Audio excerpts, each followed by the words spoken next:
नमस्कार दोस्तों, स्वागत है आपका प्रीमिक्स में। पॉलिटी एंड गवर्नेंस के 5 सवाल के जवाब आप मुझे देंगे और कमेंट्स में बताएंगे कि आपका 5 में से क्या स्कोर रहा। बिफोर स्टार्टिंग एक बहुत ही इंपॉर्टेंट अनाउंसमेंट, स्लीपी क्लासेस के सभी कोर्सेज पे आपको 20% डिस्काउंट मिलेगा यदि आप विक्ट्री कोड का इस्तेमाल करते हैं। ये जो ऑफर है 11 से 13 अक्टूबर तक रहेगा, तो आप यूज़ कर सकते हैं, अवेल कर सकते हैं किसी भी कोर्स के लिए। पहला सवाल, ये सवाल मैं आपको एक और चीज़ बता दूं कि हमने टेस्ट सीरीज जो कंडक्ट की हैं उनमें से अक्रॉस द टेस्ट सीरीज एक क्वेश्चंस है जो बेसिक वाले क्वेश्चंस है वो उठाए हैं। बेसिक वाले इसलिए उठाए क्योंकि बहुत सारे स्टूडेंट्स जो हैं कंप्लेसेंट हो जाते हैं तैयारी के दौरान कि भाई हमने तो ये सब अच्छे से पढ़ लिया है, लेकिन आज थोड़ा सा टेस्ट करते हैं कि बेसिक्स में आपका कितनी पकड़ है। With reference to the constitutional and legal provisions related to remission in India, consider the following statements. तो रेमिशन से जुड़े आपके 2 स्टेटमेंट्स हैं, आपने मुझे बताना है कि कौन से करेक्ट हैं कौन से इनकरेक्ट हैं।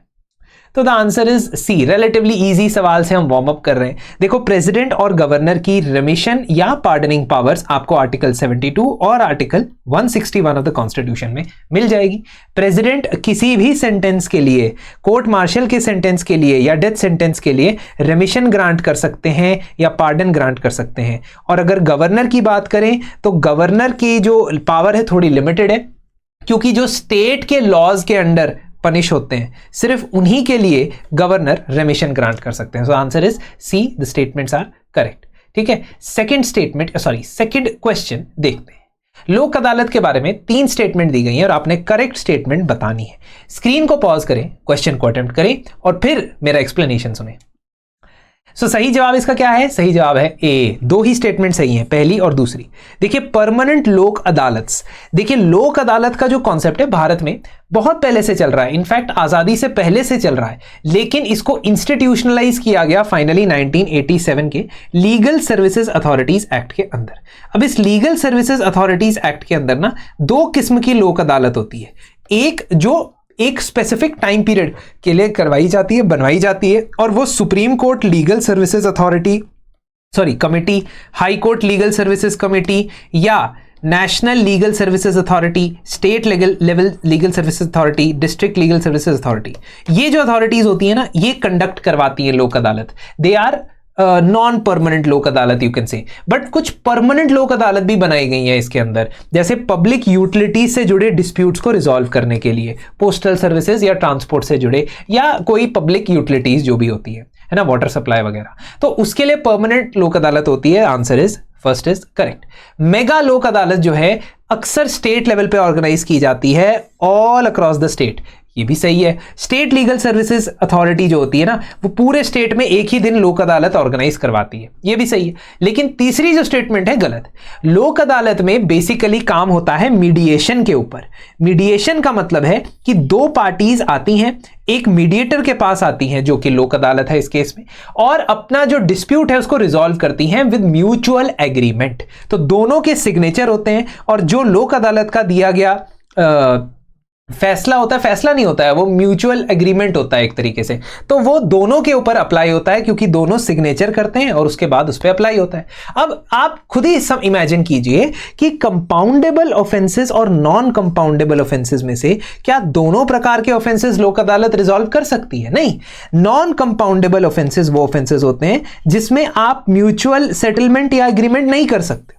जैसे अगर आपने मान लीजिए किसी का व्यक्ति का मर्डर कर दिया, तो आप म्यूचुअल सेटलमेंट थोड़ी कर सकते हो उसके परिवार से कि मुझे माफ कर दीजिए और हम इसके सामने इनके खिलाफ मर्डर केस नहीं चलेगा। उसके मम्मी पापा ने माफ कर दिया और मर्डर भी माफ हो गया, ऐसा थोड़ी होता है। तो जो क्रिमिनल ऑफेंसेस होते हैं they are of 2 types, compoundable and non compoundable.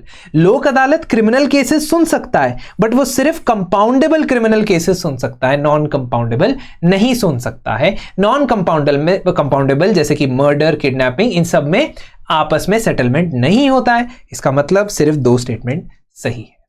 तीसरे क्वेश्चन की तरफ बढ़ते हैं। फटाफट से देखिए, ज्यादा वक्त ना लगाएं और थोड़ा सा क्विकली इसे आंसर करने की कोशिश कीजिए। तो स्टेटमेंट्स हैं, कुछ राइट्स के बारे में स्टेटमेंट्स हैं, ठीक है। तो पार्ट 3 के अंदर कौन से राइट्स होते हैं बॉस? फंडामेंटल राइट्स होते हैं। अब फंडामेंटल राइट्स के बारे में 3 स्टेटमेंट है और आपने करेक्ट स्टेटमेंट बतानी है, तो इसका आंसर है डी। तीनों स्टेटमेंट सही। पार्ट 3 में फंडामेंटल राइट्स में कुछ राइट्स ऐसे हैं जो सिर्फ स्टेट के अगेंस्ट एनफोर्स हो सकते हैं, यानी वर्टिकली एनफोर्स हो सकते हैं। ठीक है, लेकिन इसमें रिसेंटली जो है चेंज हुआ है। तो इस एक्सप्लेनेशन में फर्स्ट स्टेटमेंट में आप देखोगे कि आर्टिकल 15 क्लॉज नंबर 1 सिर्फ स्टेट के अगेंस्ट एनफोर्स होता है, that state shall not discriminate against any individual on the ground of religion, race, caste, sex, place of birth। ये स्टेट के अगेंस्ट है, ठीक है, यानी सरकार और सरकारी तंत्र के खिलाफ ही अवेलेबल है। Some rights are enforceable in favor of citizens only, यानी सिर्फ सिटीजन्स क्लेम कर सकते हैं कुछ अधिकारों को। Yes, 15, 16, 29, 30 के जो फंडामेंटल राइट्स है are available only to citizens of India।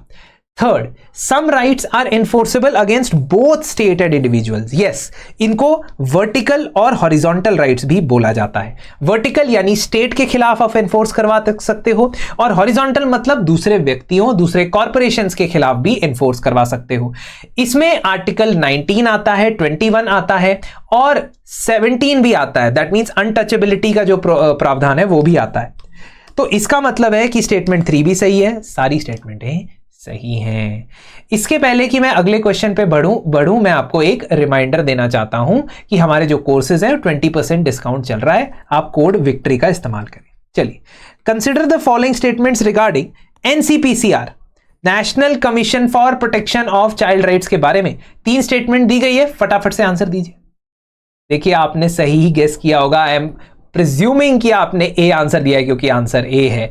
पहली स्टेटमेंट सही है, it's a statutory body. Yes, protection of child rights act 2006 के अंदर इसे बनाया गया है।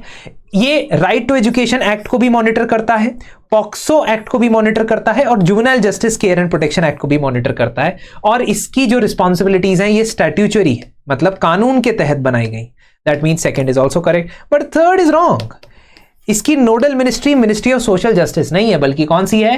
Ministry of women and child development. तो ministry of women and child development के अंडर ही आता है, इसलिए पहली 2 स्टेटमेंट है सही। अब आखिरी सवाल की तरफ बढ़ते हैं। ये थोड़ा सा पेचीदा इसलिए है क्योंकि बहुत स्पेसिफिक है, एंड आई एम श्योर कि आपने कई बार पिछले प्रीलिम्स के क्वेश्चन में भी स्पेसिफिक सवाल देखे होंगे। ये स्पेसिफिक सवाल है जिसमें आपसे पूछा गया है कि प्रिंसली स्टेट्स में के बारे में इनमें से कौन सी स्टेटमेंट सही नहीं है। थोड़ा सा हिंट तो यहीं से मिल गया क्योंकि कुछ लोग गलत भी कर देते हैं। पॉज कीजिए और आंसर दीजिए। So the correct answer is D. जो आखिरी स्टेटमेंट है वो गलत स्टेटमेंट है। पहली statement, British government declared that states, princely states, were free to join either India or Pakistan or remain independent. Yes, Indian Independence Act of 1947 gave this opportunity or option to the princely states that they could choose any one of the 3 options.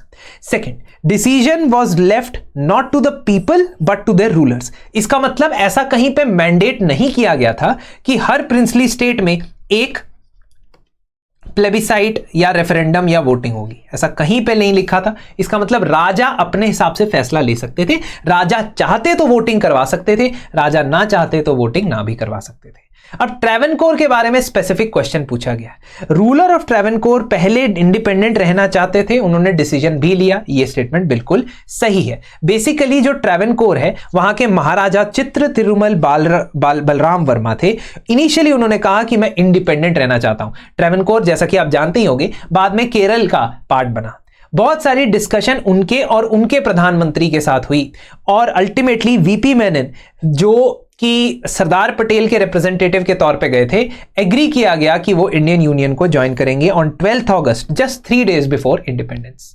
लेकिन ये agreement negotiation simply egg king के साथ हुआ था, इसमें कोई भी plebiscite या वोटिंग नहीं हुई थी, इसलिए option D is the correct answer. क्या आप मुझे बता सकते हो कोई ऐसा प्रिंसली स्टेट जिसमें आजादी के समय वोटिंग करके डिसाइड किया गया कि वो इंडिया को ज्वाइन करना चाहता है? कमेंट सेक्शन में मुझे जरूर बताएं और अपने मार्क्स भी मुझे कमेंट सेक्शन में बताएं। धन्यवाद।